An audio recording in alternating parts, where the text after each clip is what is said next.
Hey guys, welcome back. I'm Keith. One of the first symbols that we run across in the Bible is the symbol of the serpent, or Nakash in Hebrew. And like a lot of things, most people tend to, when they think about the symbol, they tend to think of something like sin, death, evil, the devil, things like that.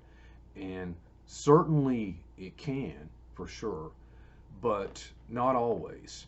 And there's a lot of symbols like that people often just automatically think of as good or bad or positive or negative, that it's not necessarily the case. Nearly everything can have a light or shadow side to it. And so it's good to understand that when when thinking about the symbols and particularly the Bible, when you run across something, um, you may be predisposed to think of it as negative, and it might not always be, and vice versa. And so I believe the serpent is one of those symbols that often people just think about it as negative, and hopefully I'll show you that that's not always the case. Of course, we're going to say who made this, who made the serpent, who made snakes. God made all those things, and so God looked at everything he made, and behold, it was told me, oh, very good, when he looked upon all of his creation, all that he had made.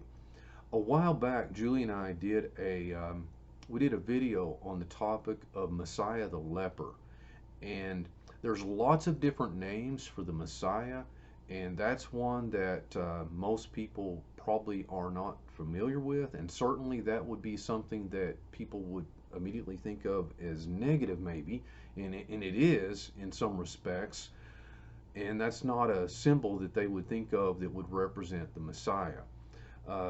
People are more familiar with things like the Lion of Judah, or the Lamb, or the branch, or the Word, the light. There's so many. I have a book here that I'd like to read just a little bit out of. It's called The Concealed Light, and it's by an author named Svi Sadan. Hopefully I'm pronouncing their name right. And it talks about the subject. Basically, this is talking about names of the Messiah in Jewish sources. And one of those names, another strange one, is Sapha, and it is the word for adder, Messiah the adder, a type of snake, right?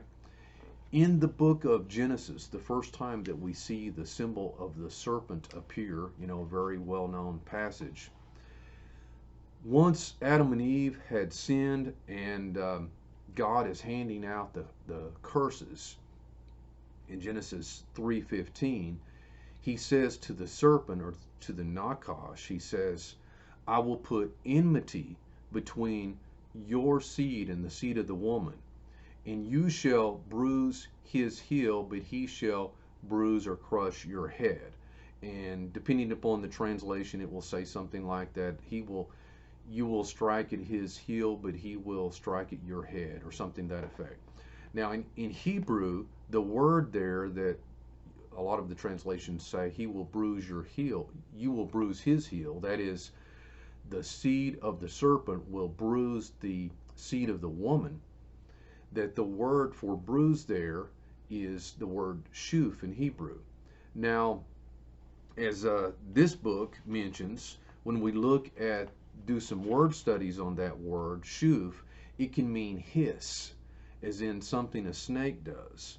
And so the idea there is a picture that most people normally don't think about in Genesis 3:15, when we're looking at the you shall bruise his heel, but he shall crush your head. Obviously, that's a Messianic prophecy. Most people understand that.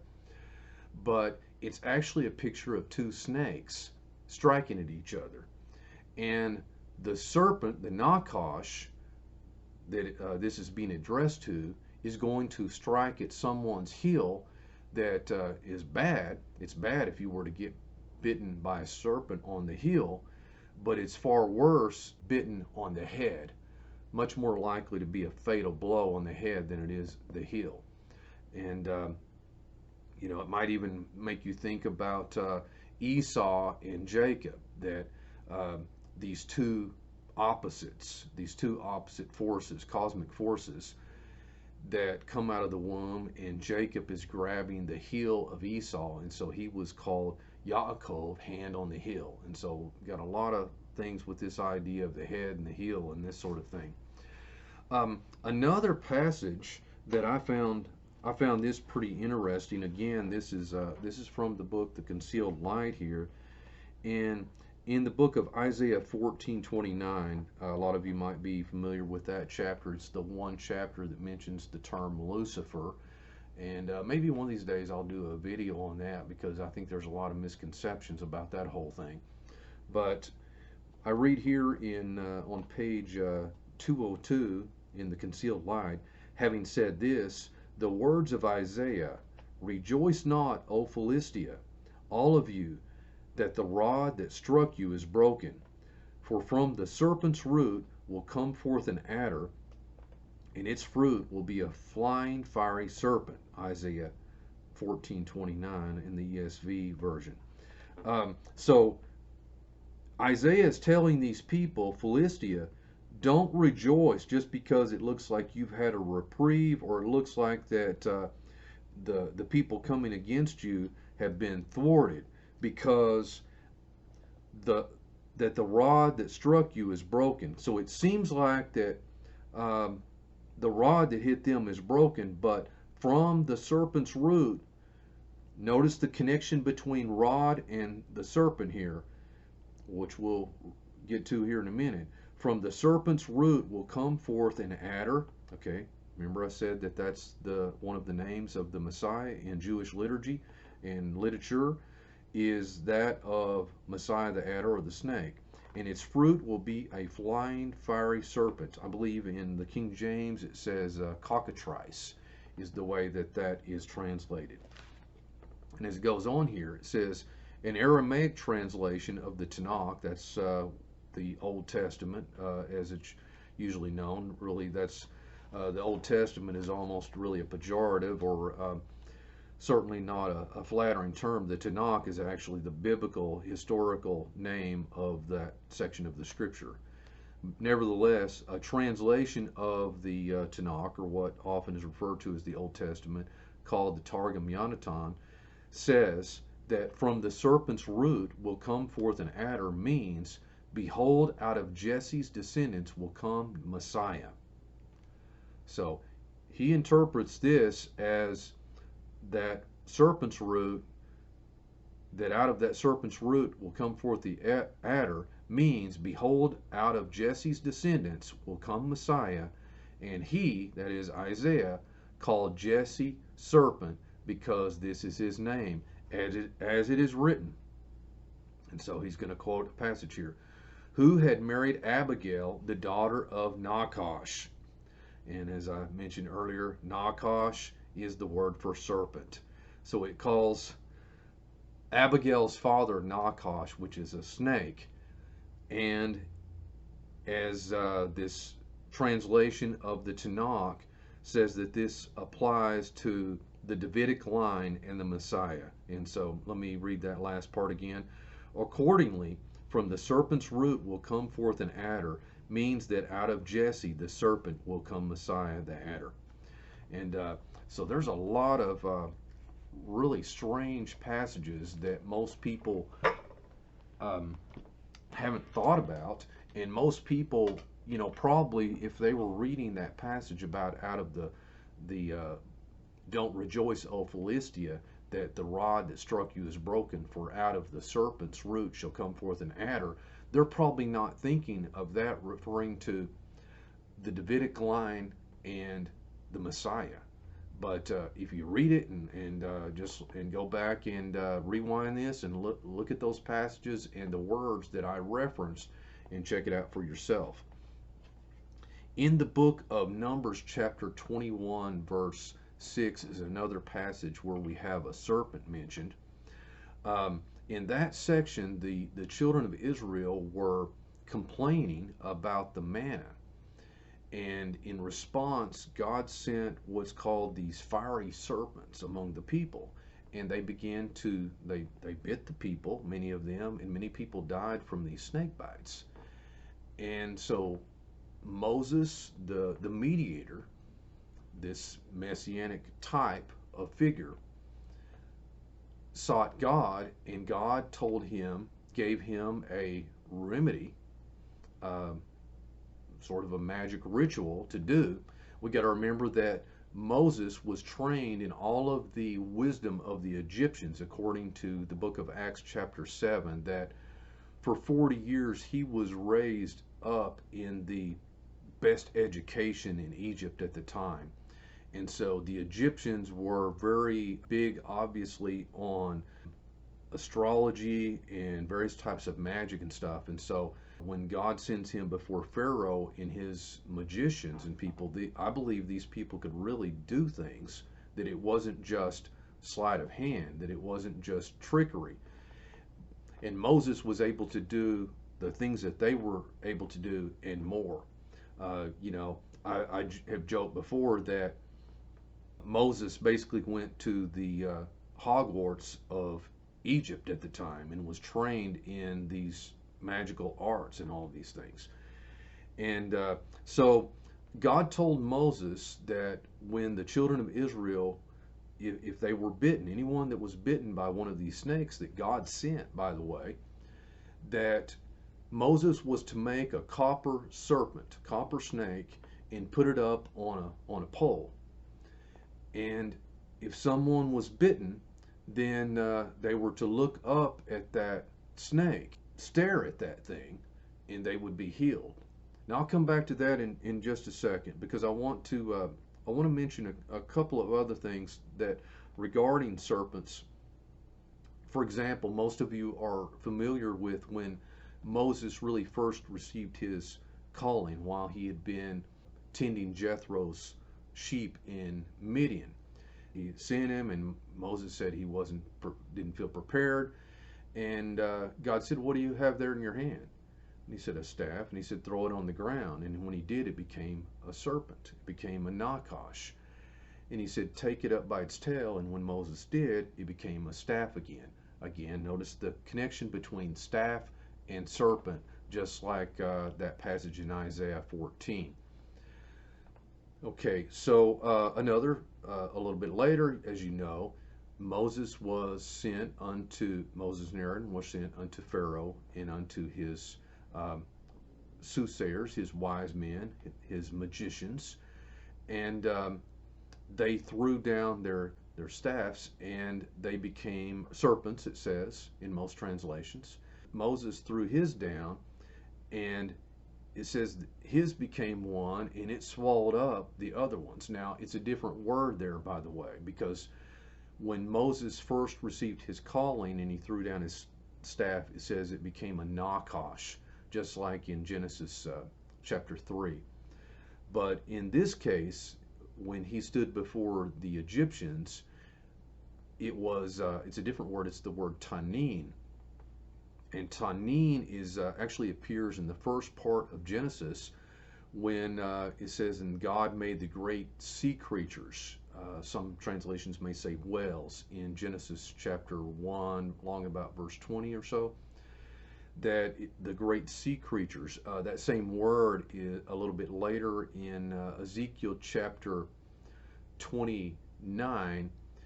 We see a passage in Ezekiel's told to prophesy against Pharaoh, the great dragon. Take up a parable and prophesy against Pharaoh, the great dragon. The word dragon there is tanin once again. So tanin, what's translated as sea creatures or whales, and also it's what happened with the confrontation and the showdown before Pharaoh and his Egyptians, what Moses' staff became that swallowed up theirs. It's a better translation might be dragon or crocodile in that case. Getting back to John. No, let's do this. In Leviticus chapter 11. For those of you guys who get into the jots and tittles and so these textual anomalies, and I really get into that kind of stuff, of Gematria and some of these textual anomalies that appear, like the first letter in the Bible or the Torah, where we have the enlarged bet, like in Bereshit in the beginning. It's enlarged, and sometimes we have the enlarged letters. I remember I did a video on the little aleph in the book of Vayikra or Leviticus. And interestingly, when we take the very first letter, the bet that I mentioned, it can be translated bet or vet, and the very last letter of the Torah in the book of Deuteronomy, the last word is Yisrael, Israel, and the last letter is Lamed. And when we put those together, Lamed and vet, that spells heart. The first and the last letters of the Torah reverse would say heart, Lev, because this is God basically is presenting his heart.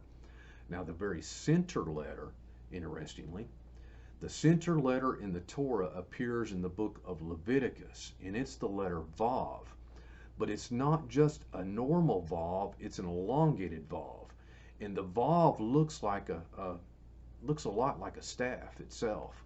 The ancient symbol of the Vav is that of a tent peg or a hook.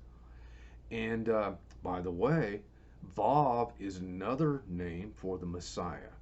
I mentioned there's a lot of different names for the Messiah, Vav being one of them. Vav is the center letter of the Torah. It's an elongated Vav, to me, like a standing snake. And you might think, well, that's kind of a stretch. Well, maybe not when you hear where the word is.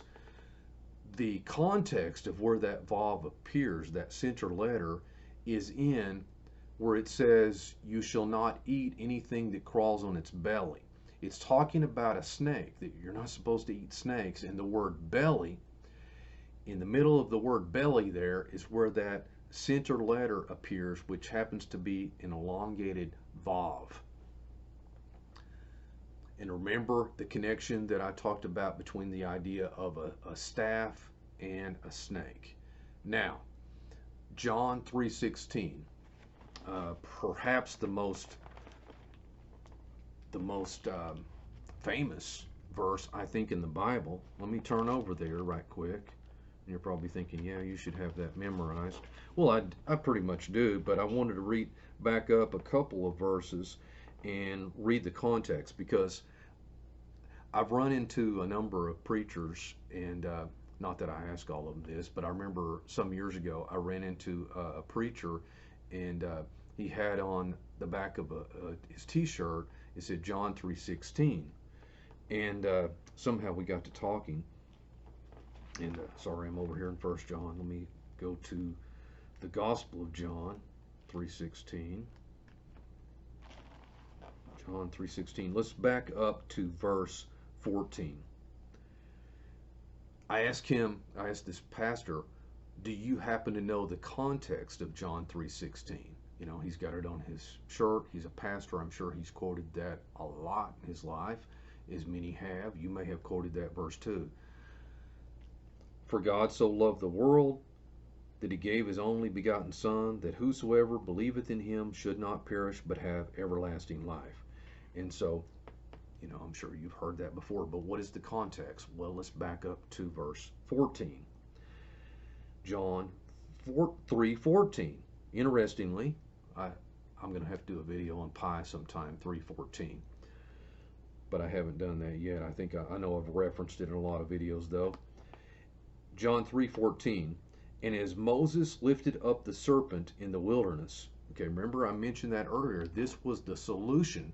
This was the remedy to the people that had been bitten by those snakes that God sent, that God told Moses to make a copper serpent, a nakash nekashet, and erect this snake upon this pole. And when the people, if somebody's been bitten and they're going to die from this snake bite, tell them to stare at the snake and they will live. So basically they're going to be staring and meditating on that image of the snake and live if they've been bitten by that. That's the context of John 3:16. As Moses lifted up the serpent in the wilderness, even so must the Son of Man be lifted up, that whosoever believeth in him should not perish, but have eternal life. For God so loved the world that he gave his only begotten Son, that whoso believeth in him should not perish, but have everlasting life. The entire context that Yeshua is calling to mind here is that of the serpent being put up on the pole, that a person, if they looked upon and believed upon that, stared at it, that they would have everlasting life. There's probably a lot more that can be said about this, but let me just mention one other aspect. Gematria. I talk about Gematria pretty often. Gematria, from where we get our English word geometry. Gematria in Hebrew and other languages as well, every letter and word and sentence can be reduced or can be explained in terms of numerical values. Mathematics is a language. Mathematics is one of the languages of the universe. Everything can basically be explained with mathematics. The numerical value of Messiah, the gematria of the word Messiah or Mashiach, is 358. Some of you might have known that. That's interesting because you want to guess what the gematria for Nakash, serpent, happens to be? You guessed it, 358. The numerical value for serpent and for Messiah, Nakash and Mashiach, happens to be 358. So as I stated in the beginning, a lot of people in this culture, particularly religious culture, are geared to automatically think of the snake or the serpent or the Nakash as always as a negative symbol, and it's not always a negative symbol. And it can represent the Messiah, as we've shown in a number of places here. There was a number of other places and things that I wanted to get into on that, but I think this might be a good place to stop. And hope I've given you some things to think about. Be sure and share this video with others that you think might be interested in this type of subject matter, and our other videos for that matter. Be sure and subscribe if you're not already a member, and like the video, and be sure and post your comments and your questions down below if you have any, or if there's something that you want us to do a video on in the future, maybe we'll try to do that as well. All right, you guys take care, and hope to see you soon. Bye-bye. Hey, if you like this video, please click like and subscribe to be notified whenever we release new content, and to help other people find us out there on the vast plains of YouTube land. If you have a question or a topic you'd like for us to do a video about, just leave it in the comments below. Thanks so much for watching. Later, y'all.